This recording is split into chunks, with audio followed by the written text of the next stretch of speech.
The scientific attitude toward man is moving continuously from the obvious toward the subtle.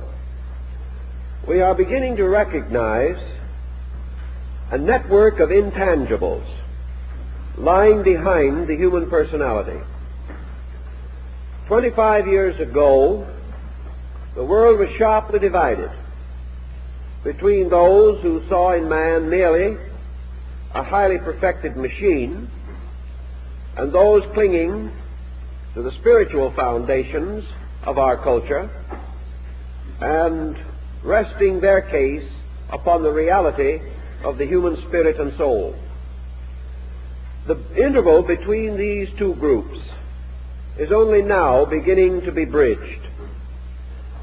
Working largely from the Aristotelian position of man's outer life, thoughtful individuals and learned orders and groups seeking to unfold and advance basic human culture are recognizing the mysterious background which lies behind the obvious conduct of the individual. We are now therefore developing a very common psychological problem, namely wonder about mystery. And whereas not long ago we were certain of everything, now that mystery comes into the picture, we are uncertain of almost everything. In this uncertainty, our psychological schools have divided and further divided until we can no longer find any common terminology with reasonable precision defining their various attitudes. This probing into the source of things makes it convenient also to re-examine ancient forms of knowledge. And whereas 50 years ago mythology, fable, legend belonged only to certain art or culture groups, we are now examining it to discover, if we can, other keys to the internal life of the individual.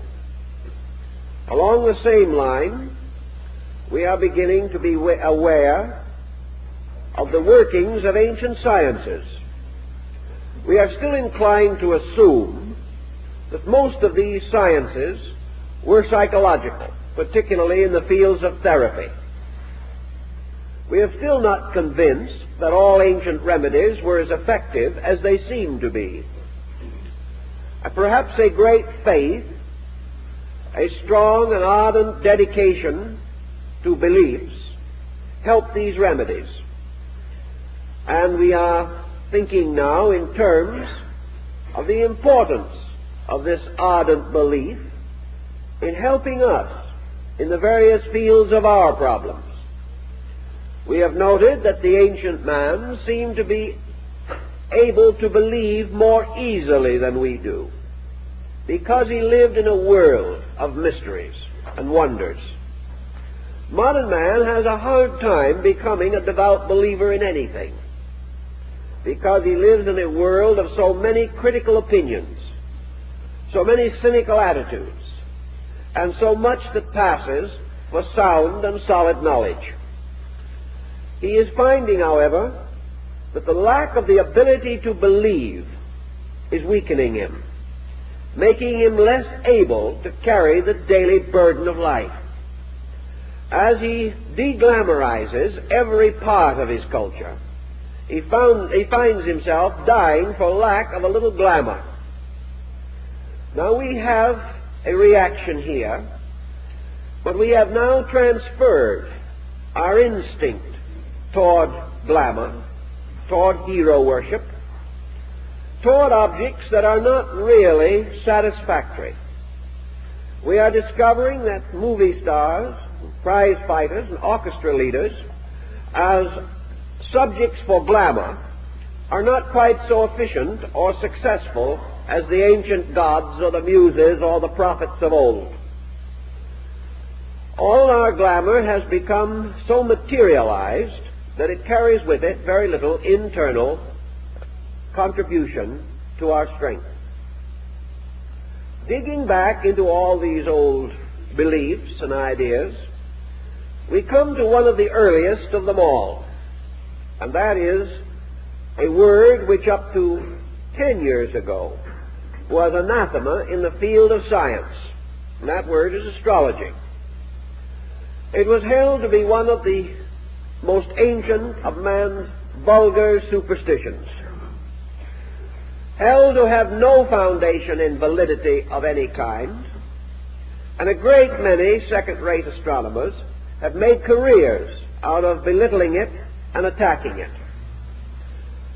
Actually, however, as we have noted before, the subject has never been subjected to actual scientific analysis, even by our so-called scientific method. There is no field of belief in which there has been so much prejudice and so few facts. Taking the attitude, in general, that the concept was in conflict with our daily thinking and with the latest discoveries of science, it has been empirically rejected. Actually, we are not sure that this conflict exists, but we would like rather to assume that it does than to add the slow and laborious procedure of investigating carefully and thoroughly. Again, however, the development of television and the perfection of radio devices, perfection of device, not program, we are sorry to note, has caused us to realize that there are a great many intangible forces operating in our lives. Radio and television, perhaps more than wireless telegraph, which preceded these, has opened to our consciousness the reality of things unseen. We are now willing to accept that this atmosphere in which we live may be a tremendous area of energy transmissions. We are willing to assume that through this room and through our own bodies, waves of energy are constantly moving, invisible to us. But we are not quite sure that their invisibility means that they have no effect upon us. If this effect has to be in terms of body impact, we can deny it. But if behind this body is an energy field, not so different from these very energies moving in space, are we certain that these universal energies have no effect upon our internal energies? Are we able to say with certainty that we are living in a universe of vital force, and yet we are immune to so many aspects and phases of this force, even though the force itself we must accept as the very source of our life? Thinking a little further in this particular field, we are now confronted with radiation, and to a degree with fallout. Radiation is much more subtle. We can imagine that fallout consists of minute material substances which can variously poison or contaminate us.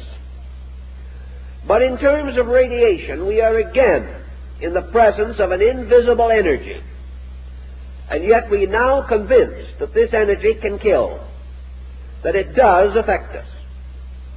And studies of the universal spectrums of various parts of cosmos and space now indicate that radiation is pouring in upon us in many, many ways.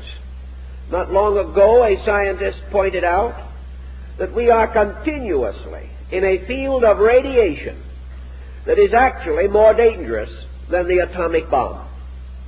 This field of radiation, coming to us from the sun and from other parts of space, would have destroyed us utterly had we not gradually, over millions of years, adapted ourselves to this kind of energy.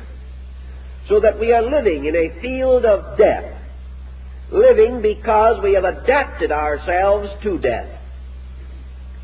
and have come to survive its immediate consequences.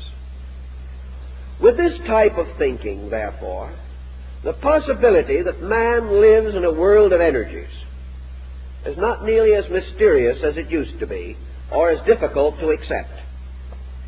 Nearly always, and this is true of all sciences, we have to break through old superstitions and unfounded interpretations in order to come to the substance of a thing. But let us not imagine for a moment that the stargazers of old were unique in their ability to befuddle their own subject.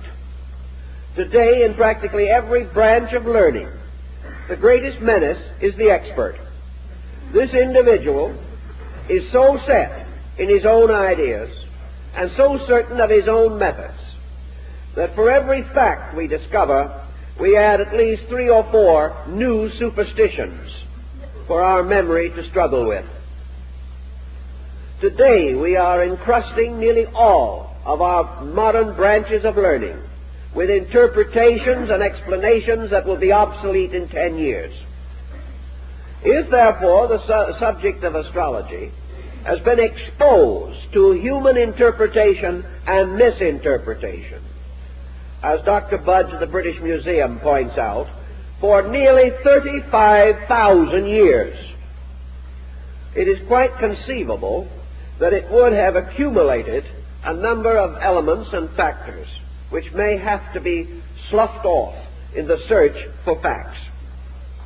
Yet over this same period of time, all of those working with the subject have used the same identical basic machinery.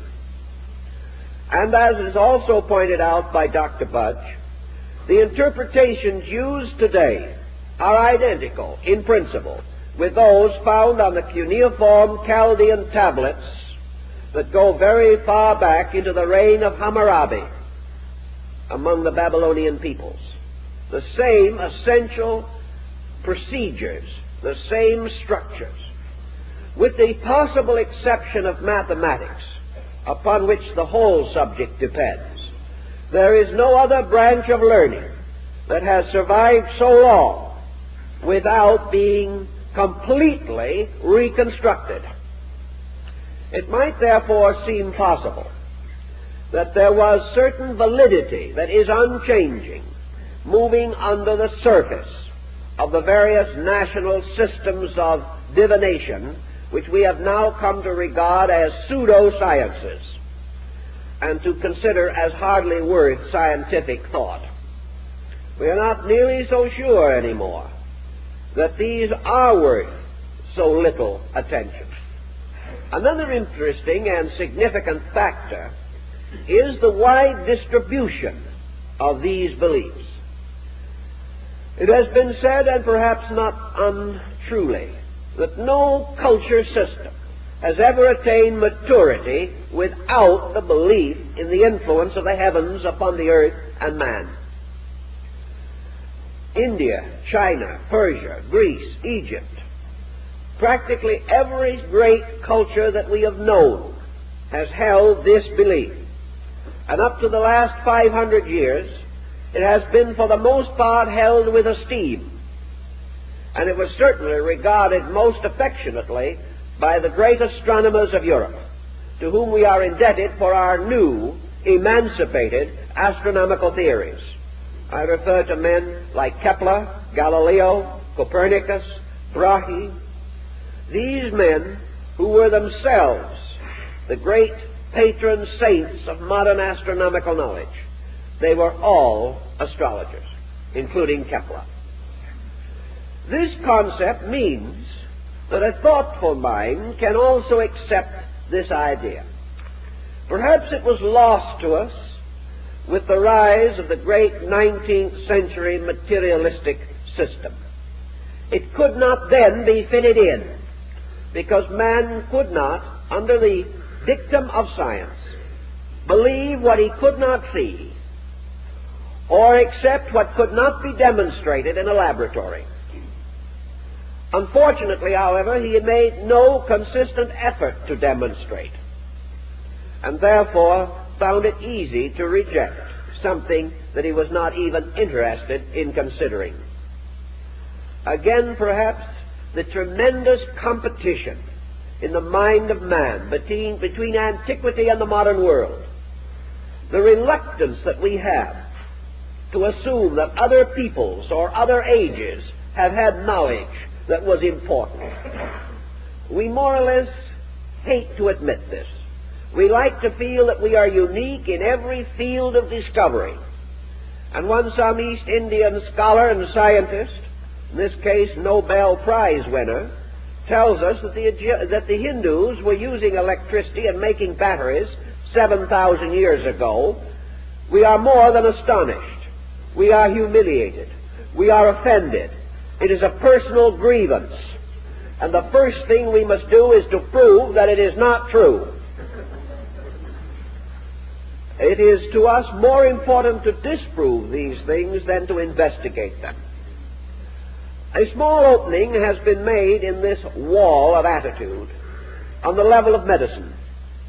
Here we observe more and more expeditions going out into the field to study primitive medicine among aboriginal, savage peoples. And from some groups and tribes that are still, or up to recently have been, headhunters, we have made important medical discoveries. We have learned of herbs and simples, of various materials used to combat specific ailments.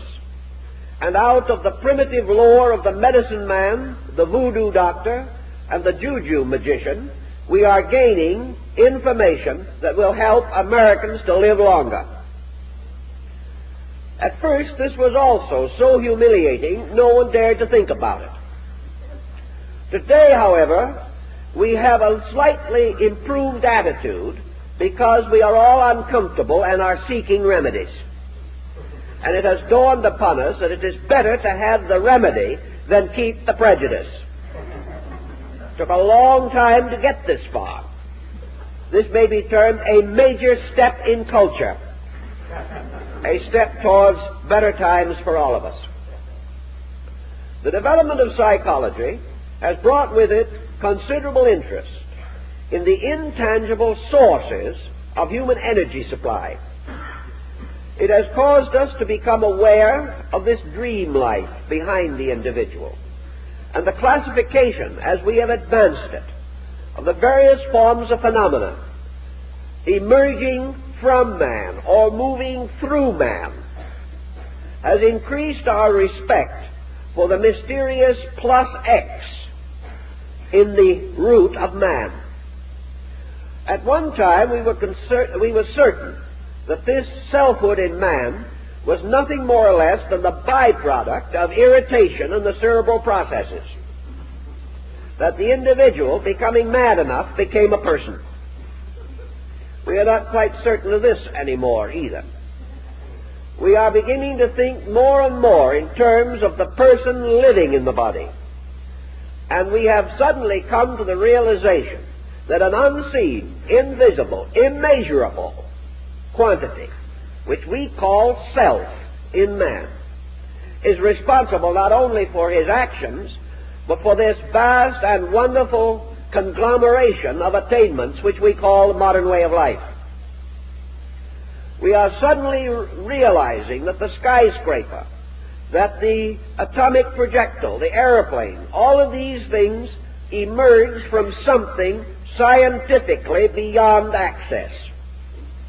That from man, as an invisible core, something not to be weighed or analyzed chemically, there is flowing constantly streams of inspiration, intuition, knowledge, thought, reason, and ingenuity, which pay off in terms of immense discoveries, tremendous conveniences, and innumerable inconveniences.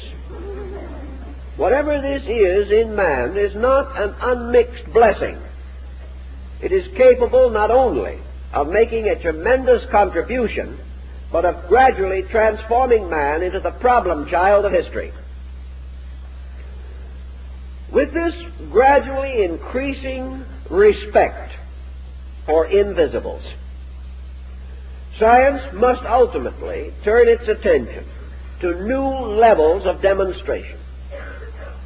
It must discover new sciences of itself, or restore them out of the past, by means of which it can approach reasonably, rationally, and so far as is possible scientifically, the mystery of the invisible at the root of all visible things in nature.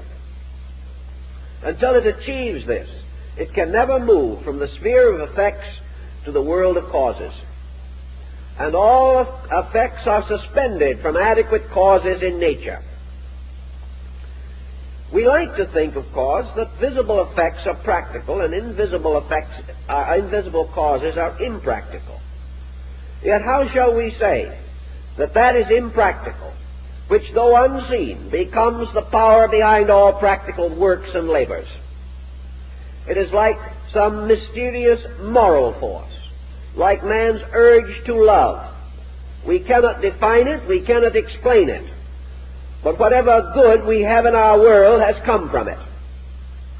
And the failure of this is the most dismal failure that can occur within the structure of human life. So we have these intangibles, and we must approach them scientifically. We must have something more than a grand admiration. We must be able to learn useful ways, useful applications, and also a proper framework upon which to build a common science of human understanding. Going back, therefore, to this rejected field of what we might almost call astrophysics, we are astonished to find a carefully organized field of symbols, of emblems and figures, of processes and formulas that have come down from the past. It would be astonishing indeed if so many thoughtful persons over so many thousands of years should have been completely addicted to a chimera. It is almost incredible that we could have so scientifically organized imagination. And at the same time, all things have to be tested by their utilities. And it is hard also to imagine that something which had no foundation in fact and was merely a flight of imagination could possibly have sustained itself so long in common admiration, nor could it have vindicated itself as frequently as it has done by the accuracy of its methods and pronouncements. Thus we are in the presence of something, and in the study of ourselves we discover that these ancient peoples evolved a very comprehensive idea. We do not have to accept it, but I think it is time for us to examine it and try to discover, if possible, whether we are in the presence of a valuable key. Certainly these people taught, these old stargazers taught thousands of years ago, that what we call the empty air around us is actually a kind of channel through which energy is continuously moving. They taught us this while for the most part we had the dimmest concept of the meaning of energy. They believed, and in practice still apply the belief, that man is in the midst of an immense complex of forces, and that in some mysterious way these forces converge upon his internal life, and that from this convergence there are modifications in his nature and temperament, by means of which his outer life is also conditioned. Perhaps one of the simplest ways of trying to understand this is by the recognition of certain common, observable phenomena. Most persons are aware of the old family almanac, which was of the greatest meaning and significance to our farmer ancestors. The farmer secured his annual almanac with religious devotion and dedication. Back in the beginning of our national life, Benjamin Franklin printed the almanac, and George Washington bought it in order to use it in the maintenance of his plantation. Men like Washington and Jefferson and Hamilton would not for a moment have thought that it was possible to maintain a farm without an almanac. Now, this almanac contained a quantity of astronomically and astrologically calculated information relating to planting, relating to the harvesting, and of course also to the general climatic condition of the year.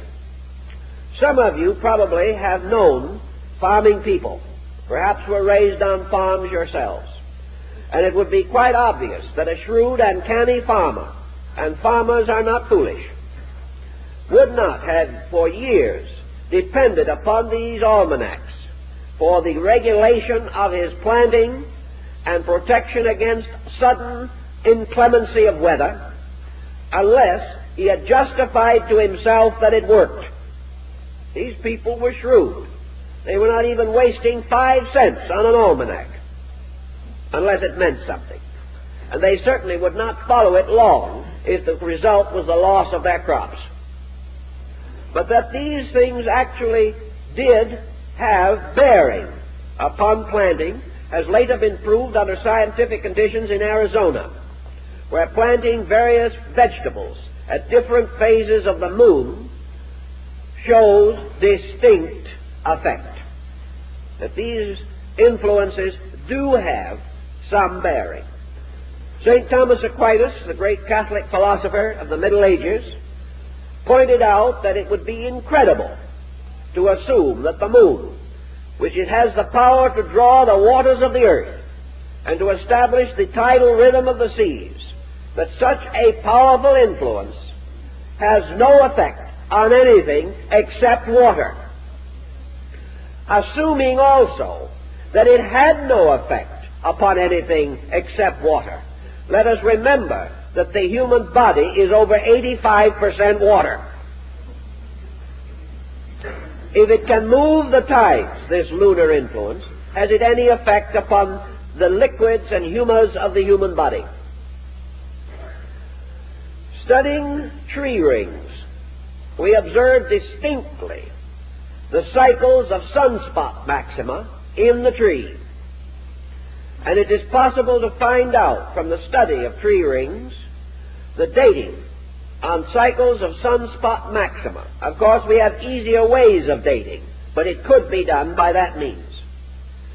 Is it conceivable, therefore, that a force which will leave a continuous and almost indestructible record of itself within the heavy woody fiber of a tree, that this has no effect on anything else?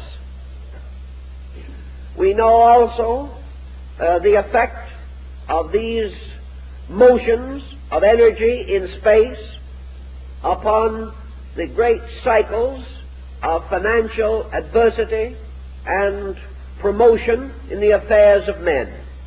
It has been noted for years that the stock exchange, both the one in England and the one in the United States, the principal stock exchanges, all can be graphed according to planetary and luminary cycles.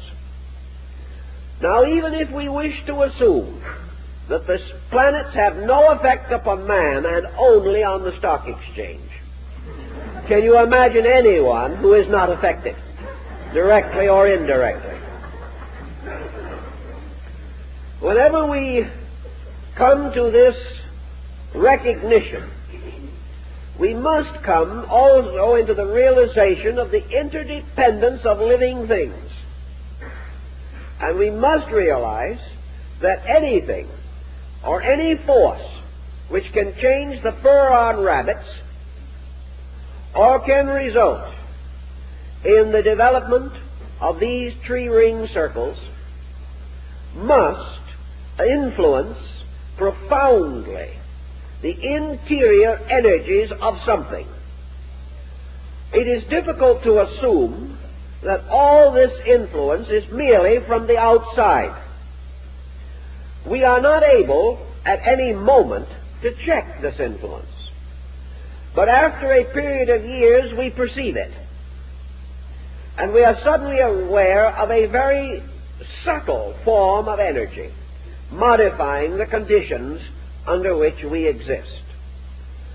The Greeks held to this concept also, and Plato's great cyclic year, and his various periods of alternating fertility and sterility, by means of which the cultures of humanity are so profoundly affected. These observations remain true. The various phenomena which Plato described actually occur. But how shall we understand it? Not having a better explanation, is it conceivable that he could have been right, as he was in so many things? Could a man whose knowledge of politics, government, human philosophy, and religion be as profound as it was, and have survived so long to our admiration, been completely naive in something else of equal importance? It is hard to imagine that he could have been. And certainly we have no right to take it for granted. We must therefore at least make honest investigation. This brings us perhaps to one of our important psychological points. Namely, that as we know from the seasons that the energy availability differs at different parts of the year due to the inclination of the Earth's axis. We know that this is true because we can watch the coming of winter, and we can watch its disappearance again after the vernal equinox. We see the larger part of the Earth affected by this. We measure it in terms of human adjustment and non-adjustment. And today, parts of our eastern seaboard are blanketed in snow. We are not so blanketed here. Other parts of the world are now preparing for the glories of summer, such as our neighbors in Australia. These differences, we know, are due to astronomical phenomena. And we know that these differences affect the birth rate. We know they affect the death rate. And we recognize that untimely situations arising in the world's climate affect us economically, in the destruction of crops, affect us in the terms of health. Any physician will point out to you the seasonal epidemics. Also, we know the vulnerability of the sick, and we recognize that millions of people today are leaving extreme climates and gathering in our own delightful Southern California smog-infested atmosphere because they are tired of facing pneumonia every winter. This situation is obviously the result of a chemistry of universal factors. If the sun were not where it is, if the planets were not where they are, and if the earth was not in its present position among them, this entire group of circumstances would be totally changed. And man himself could do nothing about it. For in the presence of these elements, man as a person is hopeless and helpless. That these things, therefore, pound upon his outer life, we know. So we are presented at this time with two possible psychological schools of thought. One is that the effect of universal energy modifications upon man are due first to the effect upon his environment. There is no doubt that religions are the results of longitude and latitude. If the Finns had not lived where they lived, they would not have given us that beautiful classical religious mythological poem, the Kalevala.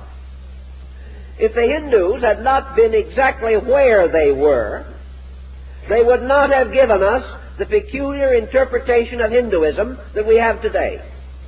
If the Japanese had lived somewhere else, or under different conditions, they would not have had the peculiar flowery arts with which we associate them. Thus, the distribution of climates may definitely and does certainly affect body structure, social adjustment, degree of activity.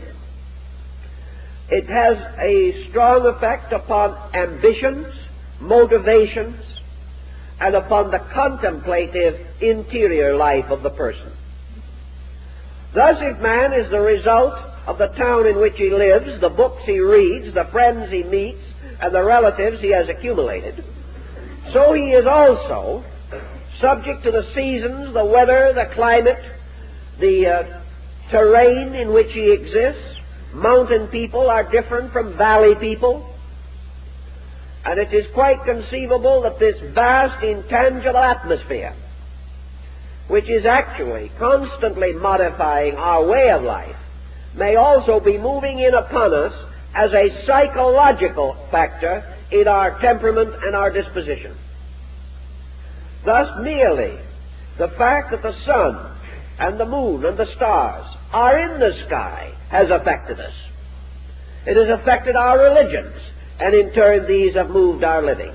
The contemplation of the sunset affects man, whether we wish to say it is the sunset itself or the contemplation of it.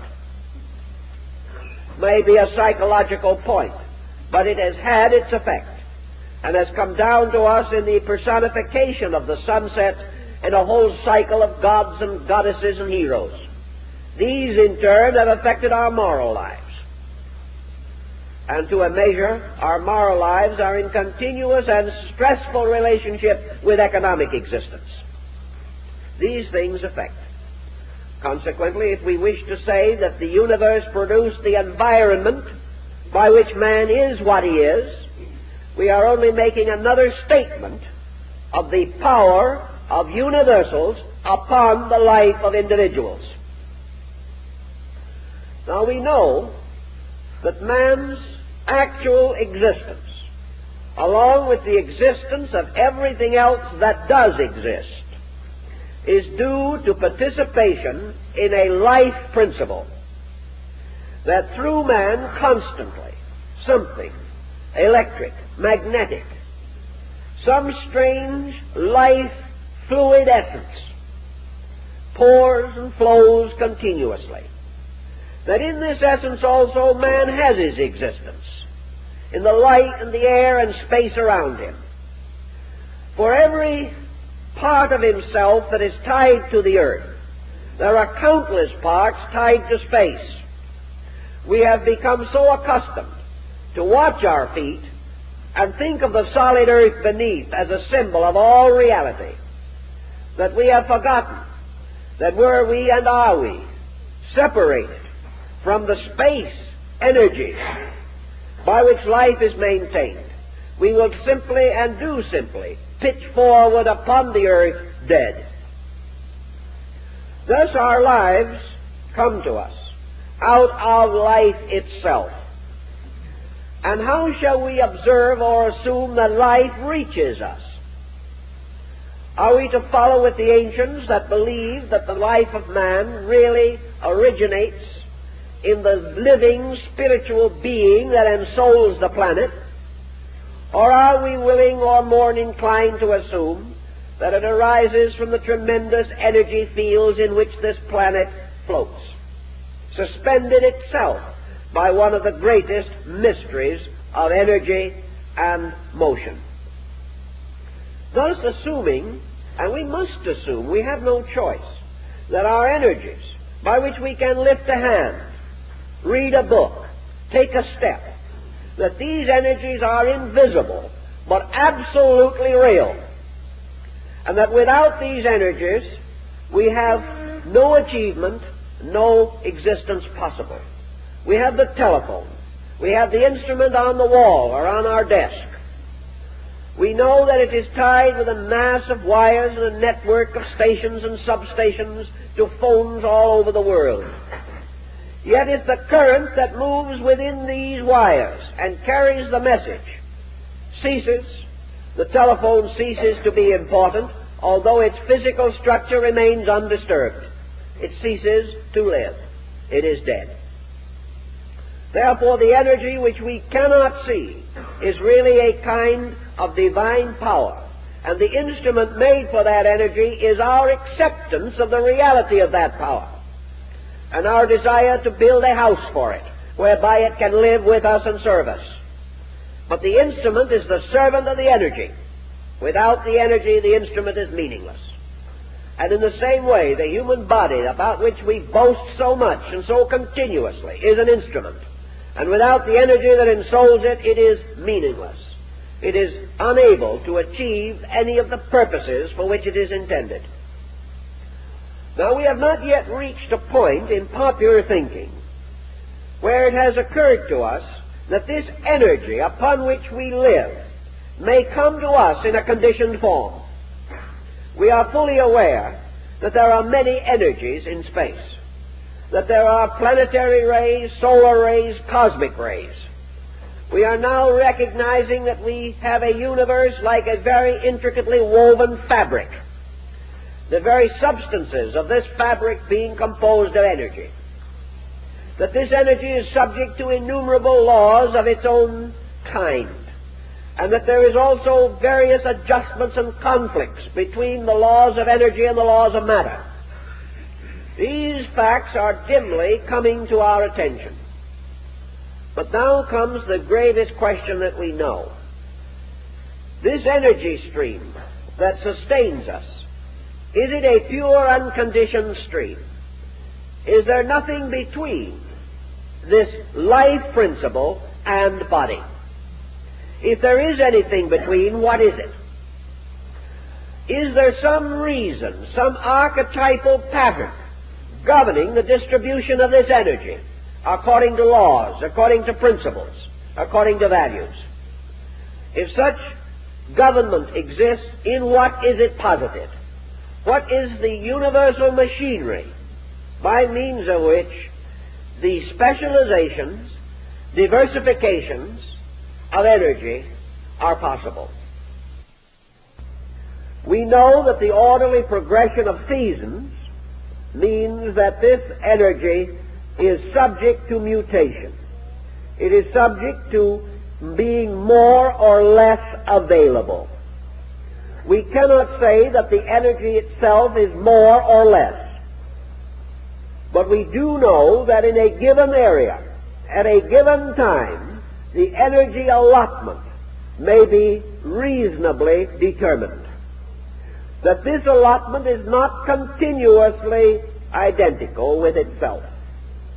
That in some areas the allotment is greater than in others.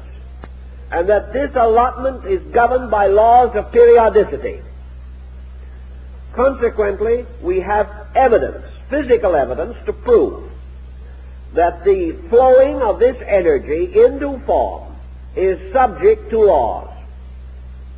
That it is not just simply a great sea in which we all swim, but that it is a kind of ocean in which there are innumerable currents.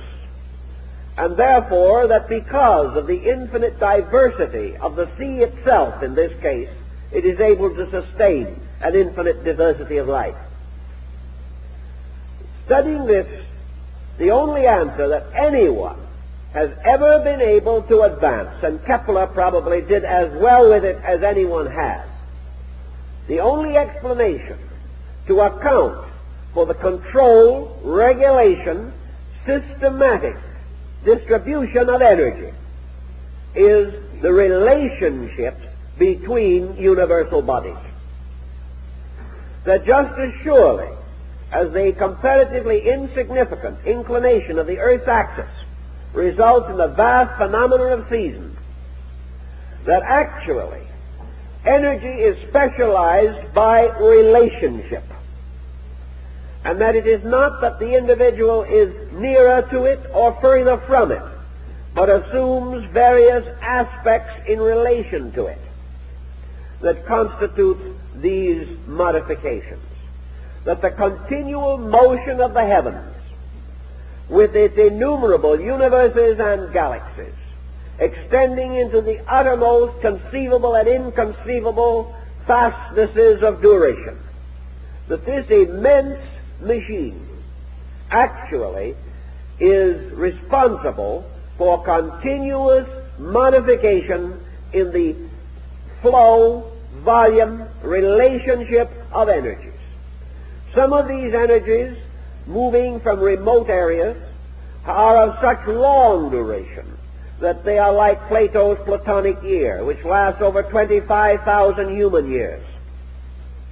Others of these relationships are so immediate that they are changing every few seconds.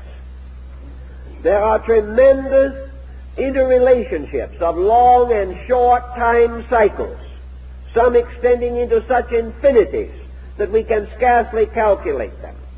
But every one of these cycles is supporting some organized movement in creation. And when these cycles end, these movements end. When these cycles are exhilarated or reach critical areas, critical situations arise, not only affecting man, but affecting the whole solar system and the universe. Thus we live within this tremendous field of energy which is being continuously modified. This modification undoubtedly is responsible for the gradual changes in human psychology. It makes available or less available mental energy, emotional energy. It results in world fatigues and the dying out of races and species. It also results in immediate and momentary fatigues, tensions, stresses, and the various problems with which we are familiar. If, therefore, we are seeking a formula, perhaps one of the simplest understanding formulas that we can have is that man, as a moral, mental, and emotional creature, is constantly interpreting the available conditioned energy upon which he exists. If this energy supply is lessened before it reaches him, we have one kind of phenomenon. If man, through his own development, structural or psychological, becomes resistant or inconsistent with energy which has reached him, therefore does not permit it to move through him in its proper causes and channels, we have another kind of modification. So man is suspended between a moving universe, and all motion results in qualitative modification. Everything that moves changes. And because the universe is infinite motion, infinitely extended, so every moment of the universe is different. Man living within this constant difference experiences one of the first dilemmas, namely that he cannot understand such motion. Therefore, through his ignorance and failure to respond, he does not keep pace with the motion of energy. As the interval between his own motion and that of energy increases, he comes into conflict with the very life principles upon which he depends for existence.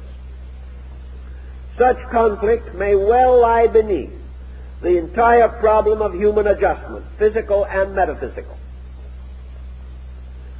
Assuming, then, the possibility and the reasonable probability that man is an interpreter of universal energy, that he is a kind of small universe in which all these parts of the greater world have their miniature reflections and models, we then come to the conception that man's existence lies largely upon the foundation of his available energy.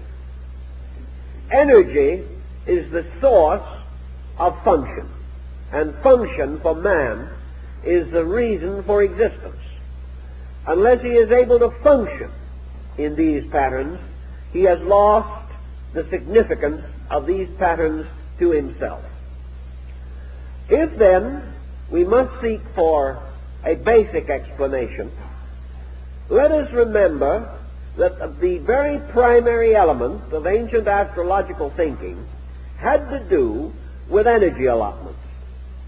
We divide people today into two basic types: those who are truly active and those who are tired. And today the majority of human beings is tired. This tremendous sense of fatigue which we all commonly experience and which makes life increasingly difficult for us. The ancients recognized this and declared that it was due to certain negative cycles, or cycles of negativity, moving in the great tidal system of space, that as the tides of the sea ebb and flow, so the tides of energy in man ebb and flow. Now, ebbing and flowing psychologically is a very important thing, inasmuch as we have to recognize that energy is never actually absent. It is merely not available in its accustomed form and demands a new or different kind of adjustment. This adjustment we have in psychological thinking in two types of persons, called the extrovert and the introvert. The extrovert is the individual who seemingly possesses more abundant immediate energies. The introvert is the individual in whose life these objective energies are not as obvious or abundant. Nature is only telling us, however, that in the character of man, as in the universe or in the growth of the oak tree, there are alternations of objectivity and subjectivity required in nature. In an effort to standardize living, we have totally ignored this. We have assumed that every individual at all times must be upon an equal energy footing. It is possible that he is upon an equal footing, but he is not able to exhibit or manifest identical, equal energy at all times. We know that sleep is intended to help us to catch up on some of our energy problems, but it does not go as far as our providing needs at the moment. Sleep may take care of part of our physical and psychological life, but there is something else that has to be considered, namely that nature has set this grand pattern that is caused to operate by an innumerable galaxy of suns, and that man, regardless of his egoism, is still merely a tiny creature within this incredible machinery. Man's happy adjustment depends upon his gradual understanding of the kind of world he lives in and his willingness to live according to what he understands when he does learn. This combination is essential to his life. Introversion and extroversion are natural motions. They are the result of the fact that nature recognizes that man has two needs. He has need for an external life, and he has need for an internal life. Experience shows that unbalanced, the overdevelopment of his external life has impoverished his internal life by his failure to enrich it with the conscious contributions of his own mental and emotional energies. As a result of his own failure, man therefore has come to the point where extroversion or self-expression outwardly becomes comparatively easy for him, and he is inclined to overdo it. Whereas introversion, or the return of the individual inward, the turning of his tides towards his internal life, has resulted in him coming face to face with a situation so deplorable that under general conditions, introversion has become practically synonymous with neurosis. Thus, instead of living a balanced life of internal and external polarizations, the individual is so depleted, impoverished, or neglected inwardly that he is like too many persons in our nation who drive a fine car and give all the sense of prosperity, but whose homes are neglected and chaotic. The individual, turning into himself, finds a condition which leads to suffering rather than adjustment. This is nature pointing out a defect, for man should be able to move inwardly and outwardly without tension or stress, finding an excellent, important, and useful life in both of these polarizations. If his energies were available to him, such would be possible. Now, other factors also contribute to man's life, and there can be no doubt whatever that time and place do influence the entrance of the human being into material life. The time and condition in which a person is born is valuable. The important thing has been ignored psychologically, although it is accepted historically. Can we deny that an individual born at the beginning of the Napoleonic Wars was under a different type of environmental heritage than the person that was born, we will say, in the Golden Age of Greece? Now, both may have had their wars and their troubles, but it is not possible to say that the time and place of birth are meaningless. The time the individual is born and the place where he is born, these circumstances bring him into a particular relationship with the patterns of history, and also with the relations and customs and attitudes of tribes and nations, racial groups, and social structures. Man being born today is born into a social pattern that did not exist 100 years ago. We know that in living, the average person cannot psychologically outlive his generation. If he is forced into conflict with his own upbringing and the years of experience through which he has passed, he becomes discouraged and confused. Psychology makes a great deal of heredity.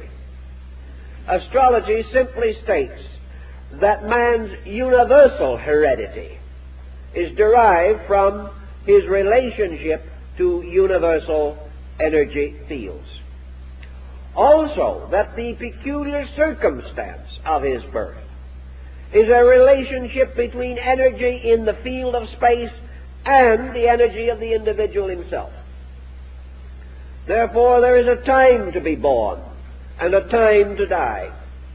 And these things are within chemical fields of relationships, which are exact and inevitable in nature.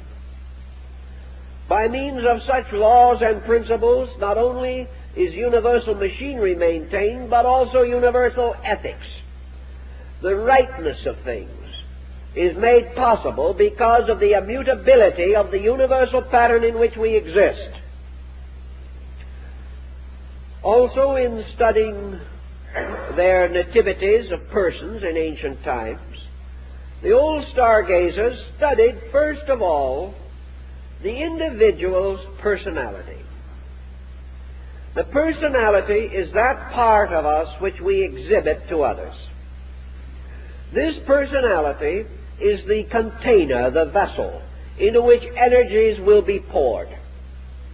It also reveals the immediate use that we shall make of the energy available to us, a use which will be in some way unique or different from the use made by another person. Consequently, personality becomes the final distributor of man's personal energy. It tells us about his enthusiasms, his interests, and his attitudes. It gives us something of the degree of specialization in which his life will be patterned. Then this is compared with another very great factor, and that is his energy allotment. And basically, this allotment was anciently based upon the position of the sun in the relationship of the great year. Thus, as truly we have distribution of available energy in the seasons, persons born in these seasons have certain energy peculiarities. And not long ago there was a published list of accidents on the Bay Bridges in San Francisco, and it was pointed out that the accident rate is entirely erratic and breaks all laws of accidental probabilities. Instead of these accidents occurring according to a patternless sequence, these accidents are highly patterned. And by the study of them, it becomes immediately obvious that the accident is not an accident, that it is based upon certain energy problems, that the individual at the wheel is much more likely to go to sleep and have an accident, or is much more likely to have slow reflexes and have an accident. All these things are determined apparently by energy allotments.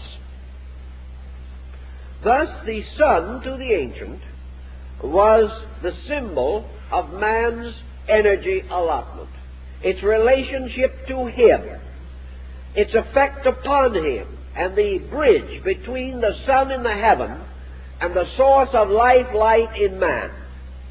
This bridge was always regarded as the nativity, the symbol, the horoscope, the sign by means of which certain actual calculations of the availability of energy resources could be made.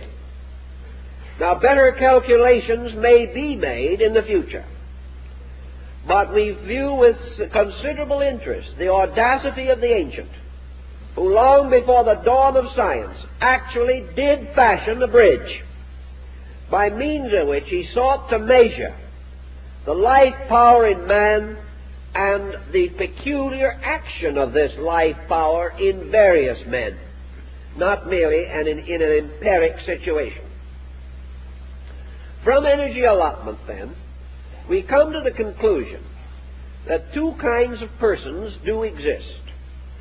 Those who by nature are essentially positive, and those by nature essentially negative. Now, by negative and positive, we do not mean good and bad, nor do we mean strong and weak, nor do we mean helpful and helpless. These are not the applications, because, as the Chinese and East Indians pointed out long ago, the greatest mystery of all is the mystery of negative energy, not positive energy. Now, up to the present moment, we have considered negative energy merely that part of energy which we do not understand. Negative energy may also be that part to which we do not immediately respond. It may also be that part of energy not yet explored. And if that is what is meant, then indeed the negative energy is the greater part, because we know hardly a fraction of what must ultimately be known about these subjects. But negative energy is in some way what we might term a spiritual energy. It is negative as we now view all spiritual things, because they are not immediately visible to us. It is negative because it does not help us to get rich. That is, not obviously. And anything that does not help pay bills is not only negative, it is a luxury in these times. It is termed negative also because it forces man into one of the most disagreeable relationships he can endure, and that is into his own company. Negative energy is energy which has by its tendency a motion inward or away from objectivity. Negative energy, therefore, to us may be little more than a vacuum. But it is this vacuum that it conceals the mystery of deity. All things moving upon the levels of positive energy are very obvious in their functions. The individual gets up, rolls up his sleeves, and does things. But what does he do? what is the final result of what he does? Usually his own destruction. By positive energy, he is led from one excess of action to another. Also, of course, he is led to a certain degree of material accomplishment. It is not that we should discount so-called objective energy. It is that we should recognize that, like nearly everything else that makes up our modern pattern, it is of secondary importance elevated to first place. That this so-called positive energy is leading us into a quantitative victory over the unknown, whereas what is termed negative energy is the secret of our qualitative victory. And of this we have very little knowledge or thought at the present time. Nearly all solutions to all problems arise from the individual who is able to become adjusted receptively to truth. Receptive adjustment, therefore, makes use of a kind of energy which is different from that which is used in material objective adjustment. Actually, receptivity appears to use less energy. Actually, it uses more of a very refined kind of energy, because receptivity is not negativity as we know it. What we call negative energy is simply an energy with a purpose which does not lie within the field of our ordinary experience. Yet upon this energy we must build, and we live because of it. Because our internal life is sustained by this energy in the same way that our external life is sustained by material energy.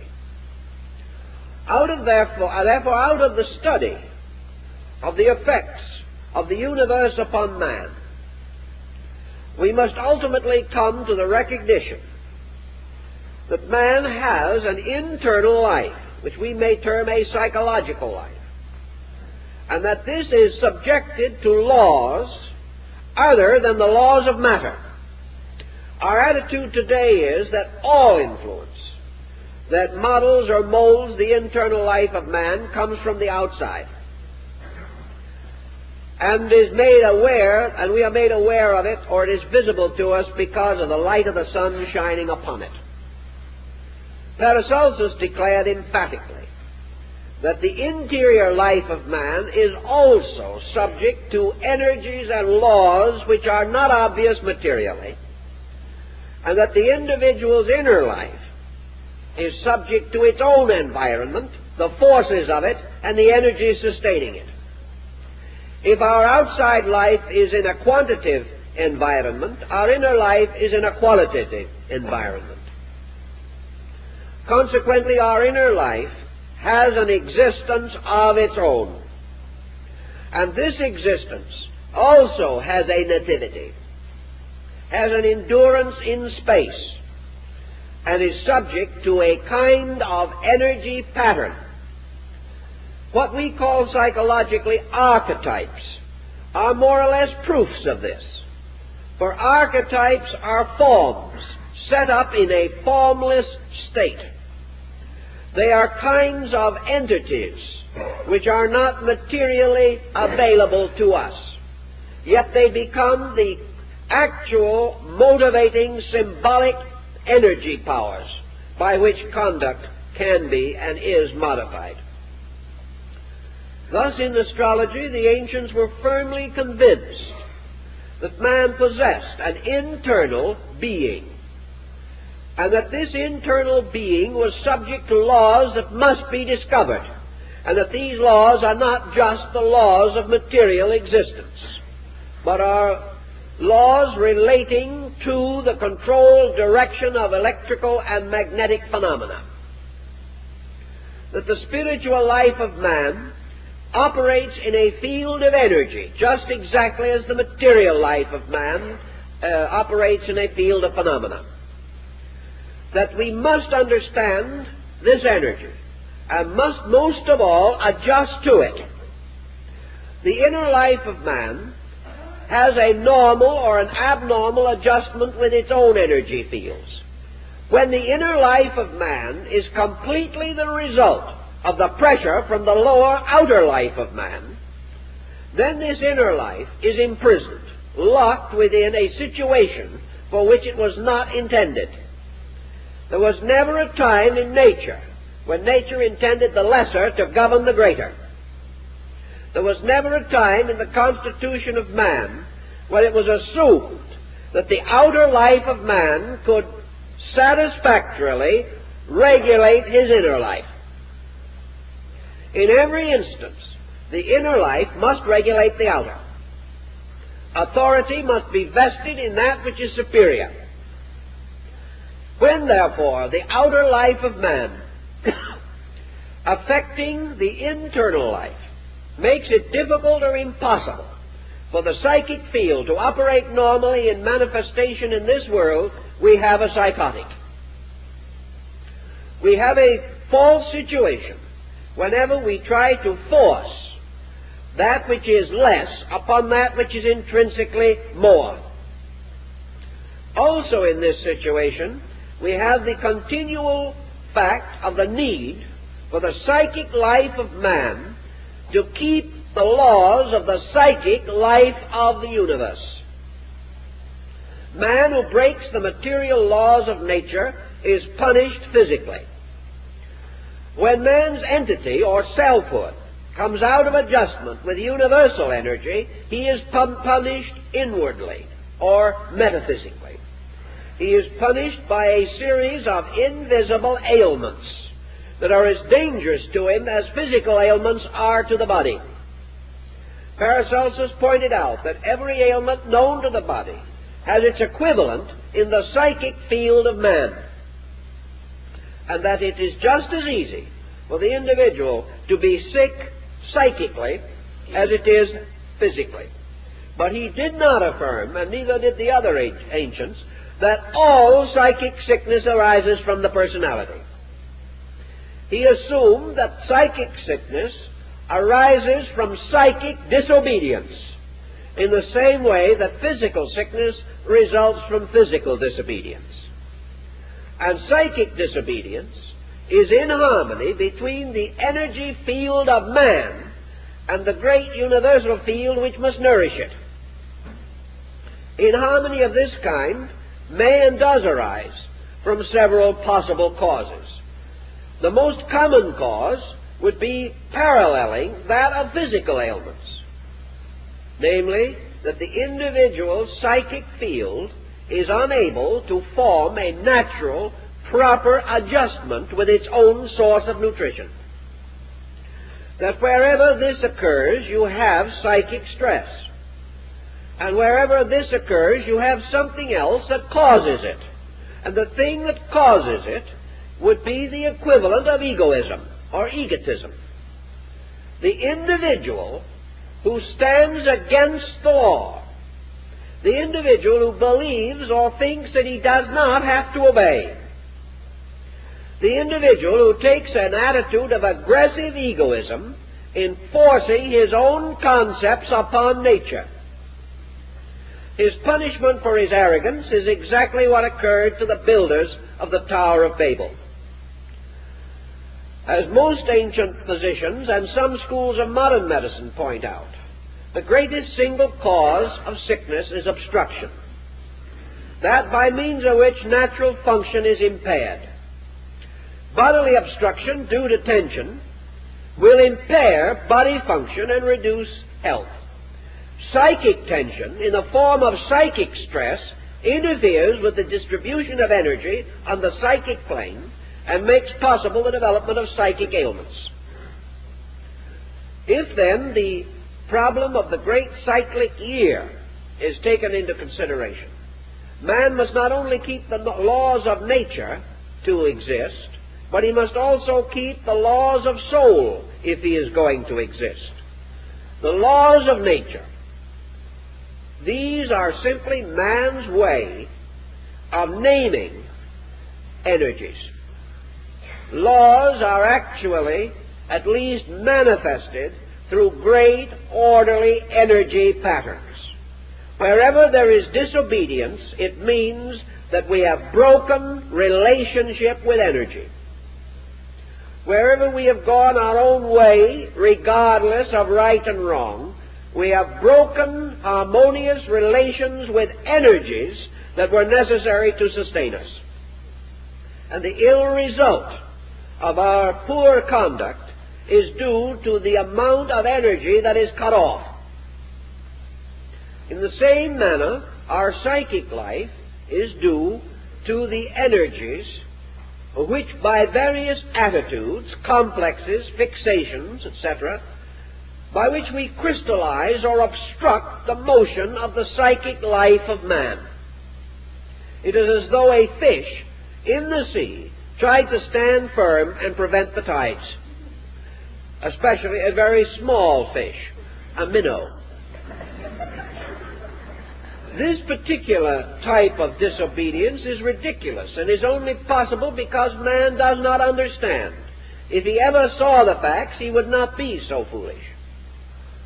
Actually, however, adjustment with nature carries much more of an implication than we generally assume. Let us imagine that man psychically formed an adjustment with the great energy fields by which he lives. His adjustment must be almost a Buddhistic one. And perhaps this is one of the reasons why Buddhism will someday be of the greatest value in psychology. Man adjusting to universal energies, psychically particularly, where you have a much more volatile world of value. He is adjusting to motion. He is not adjusting to something that is fixed. He is not adjusting to a point where he has once adjusted, it will always be so. He is adjusting to something that is never twice the same.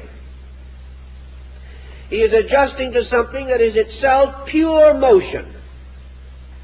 Consequently, his adjustment cannot be a mental one, because the mind's thoughts cannot move that rapidly. It cannot be an emotional one, because his emotional climate cannot change so quickly. His adjustment must be one, then, of total acceptance of motion, or everything which impedes motion or impairs it must cease in his own psychic field, and unless it does, he will continuously be subject to pressure. Now, such an adjustment is not negation.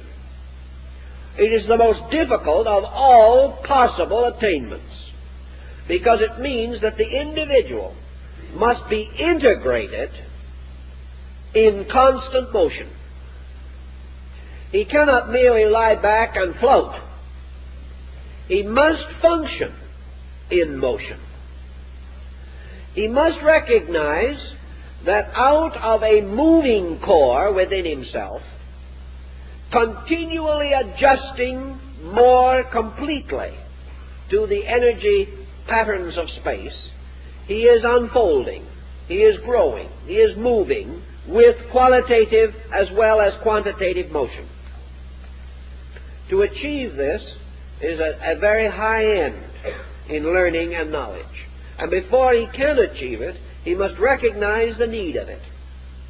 He must recognize, therefore, that the universe is constantly impelling him to subjective adjustment, is penalizing him for having a certain crystallization within his psychic life, by means of which his physical life is damaged and the unfoldment of his internal life is frustrated.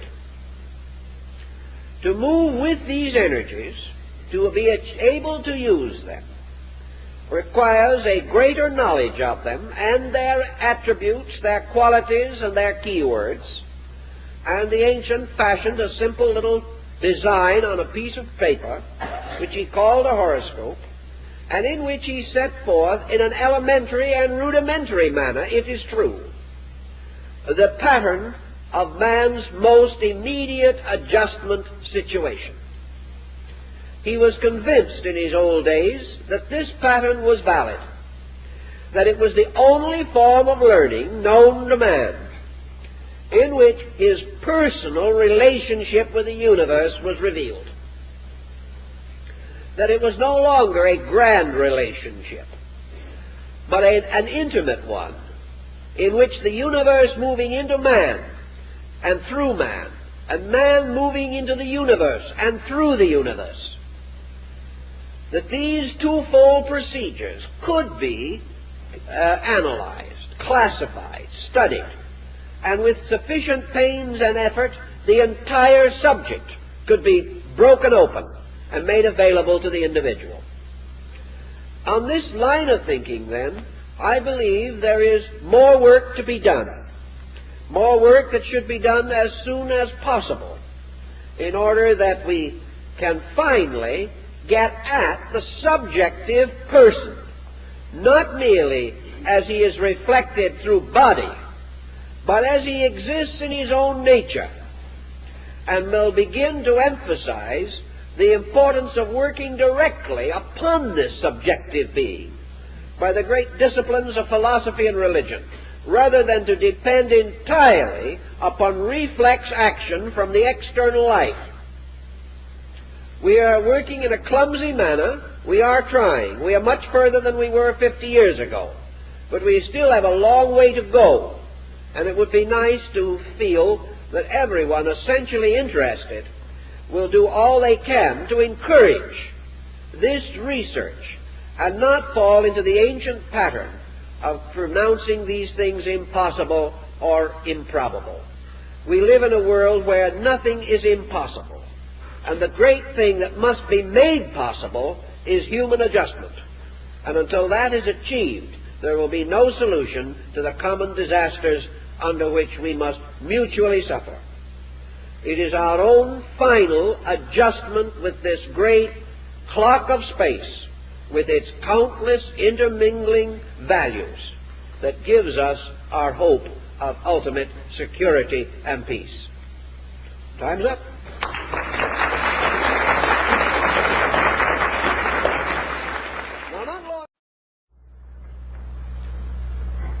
The scientific attitude toward man is moving continuously from the obvious toward the subtle.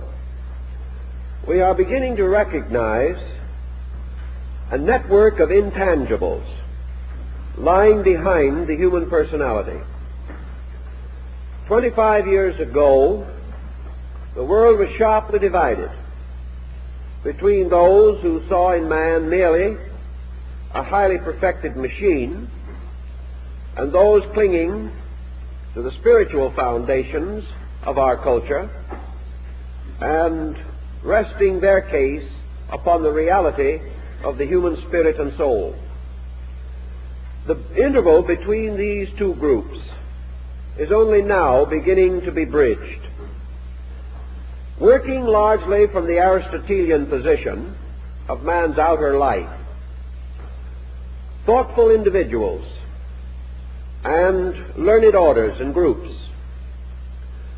seeking to unfold and advance basic human culture, are recognizing the mysterious background which lies behind the obvious conduct of the individual. We are now therefore developing a very common psychological problem, namely wonder about mystery. And whereas not long ago we were certain of everything, now that mystery comes into the picture, we are uncertain of almost everything. In this uncertainty, our psychological schools have divided and further divided until we can no longer find any common terminology which with reasonable precision defining their various attitudes. This probing into the source of things makes it convenient also to re-examine ancient forms of knowledge. And whereas 50 years ago mythology, fable, legend belonged only to certain art or culture groups, we are now examining it to discover, if we can, other keys to the internal life of the individual. Along the same line, we are beginning to be aware of the workings of ancient sciences. We are still inclined to assume that most of these sciences were psychological, particularly in the fields of therapy. We are still not convinced that all ancient remedies were as effective as they seem to be. Perhaps a great faith, a strong and ardent dedication to beliefs help these remedies. And we are thinking now in terms of the importance of this ardent belief in helping us in the various fields of our problems. We have noted that the ancient man seemed to be able to believe more easily than we do, because he lived in a world of mysteries and wonders. Modern man has a hard time becoming a devout believer in anything, because he lives in a world of so many critical opinions, so many cynical attitudes, and so much that passes for sound and solid knowledge. He is finding, however, that the lack of the ability to believe is weakening him, making him less able to carry the daily burden of life. As he deglamorizes every part of his culture, he finds himself dying for lack of a little glamour. Now we have a reaction here, but we have now transferred our instinct toward glamour, toward hero worship, toward objects that are not really satisfactory. We are discovering that movie stars, prize fighters, and orchestra leaders, as subjects for glamour, are not quite so efficient or successful as the ancient gods or the muses or the prophets of old. All our glamour has become so materialized that it carries with it very little internal contribution to our strength. Digging back into all these old beliefs and ideas, we come to one of the earliest of them all, and that is a word which up to 10 years ago was anathema in the field of science, and that word is astrology. It was held to be one of the most ancient of man's vulgar superstitions, held to have no foundation in validity of any kind, and a great many second-rate astronomers have made careers out of belittling it and attacking it. Actually, however, as we have noted before, yet over this same period of time, all of those working with the subject have used the same identical basic machinery. And as is also pointed out by Dr. Budge, the interpretations used today are identical in principle with those found on the cuneiform Chaldean tablets that go very far back into the reign of Hammurabi among the Babylonian peoples. The same essential procedures, the same structures, with the possible exception of mathematics, upon which the whole subject depends. There is no other branch of learning that has survived so long without being completely reconstructed. It might therefore seem possible that there was certain validity that is unchanging, moving under the surface of the various national systems of divination, which we have now come to regard as pseudosciences and to consider as hardly worth scientific thought. We are not nearly so sure anymore that these are worth so little attention. Another interesting and significant factor is the wide distribution of these beliefs. It has been said, and perhaps not untruly, that no culture system has ever attained maturity without the belief in the influence of the heavens upon the earth and man.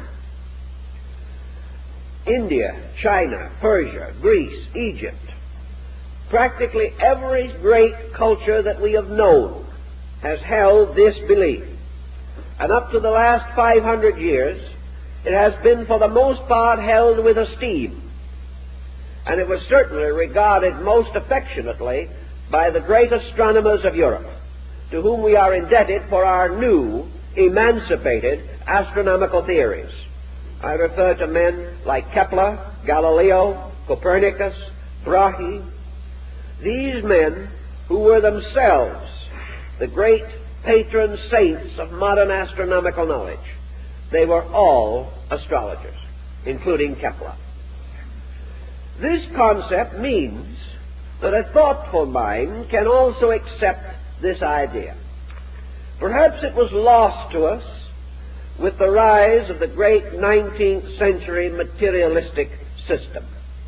It could not then be fitted in, because man could not, under the dictum of science, believe what he could not see. It has never been subjected to actual scientific analysis, even by our so-called scientific method. There is no field of belief in which there has been so much prejudice and so few facts. Taking the attitude, in general, that the concept was in conflict with our daily thinking and with the latest discoveries of science, it has been empirically rejected. Actually, we are not sure that this conflict exists, but we would like rather to assume that it does than to add the slow and laborious procedure of investigating carefully and thoroughly. Again, however, the development of television and the perfection of radio devices, perfection of device, not program, we are sorry to note, has caused us to realize that there are a great many intangible forces operating in our lives. Radio and television, perhaps more than wireless telegraph, which preceded these, has opened to our consciousness the reality of things unseen. We are now willing to accept that this atmosphere in which we live may be a tremendous area of energy transmissions. We are willing to assume that through this room and through our own bodies, waves of energy are constantly moving, invisible to us. But we are not quite sure that their invisibility means that they have no effect upon us. If this effect has to be in terms of body impact, we can deny it.